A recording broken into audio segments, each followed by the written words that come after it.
When buying a home with your VA home loan benefit, there will be 4 upfront costs of homeownership that you need to understand and be prepared for.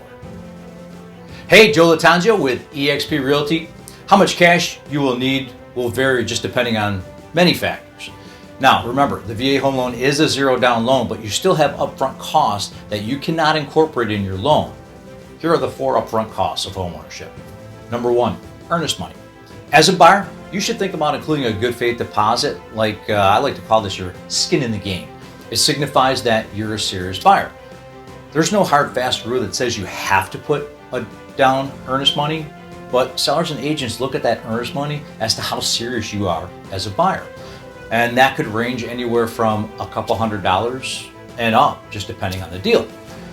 This money is going to get used to cover closing costs in the deal, and if the deal falls through, buyers typically get that money back. Otherwise, it's just going to get used towards your closing costs. Number 2, appraisal. This is a key report and part of the VA home buying process. It's a 2-part process that assesses both fair market value and broad health and safety conditions of the property. Now, costs are going to vary from state to state, but in Ohio, you're looking at about $550 or more for the appraisal. Number 3, home inspections. A home inspection and an appraisal are 2 different reports. They look at 2 different parts of the home in different ways. Home inspection is a deeper look at the overall condition of the property. Now, buyers aren't required to get a home inspection, but I strongly recommend them due to the details that you're going to get about the home. And then the inspection, it's definitely going to uncover any defects that the appraisal won't uncover. And the borrower can use that report to renegotiate or even walk away from the contract based on the findings in the report. Now, the home inspection, that could range anywhere from $250 and up. And the last one we're going to talk about, number 4, is closing costs. Now, these are fees associated with the origination and closing of a loan.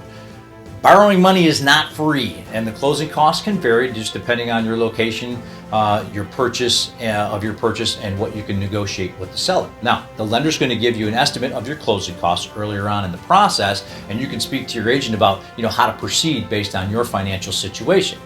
Remember, closing costs cannot be built into the loan. However, you can negotiate to have the seller pay all or a portion of your closing costs and up to 4% seller concessions. So, what are seller concessions? Well, there are things like prepaid taxes and insurance, and even can be used to pay off a buyer's collections or judgments at closing. Got to contact your lender for more specifics on that. This is not uncommon to have the seller pay for most or all of the VA borrower closing costs, but it doesn't always happen, especially when you're in multiple offer situations like we have seen in 2020 and mid-2022. So just make sure you communicate this earlier on in the process with your lender and your agent if you want to consider this as a strategy. These are the 4 upfront costs of home ownership and using your VA home loan. Connect with me if you have a deeper, or you want to have a deeper conversation about your personal situation. If you want to see more videos like this, please subscribe to my channel and like and comment too.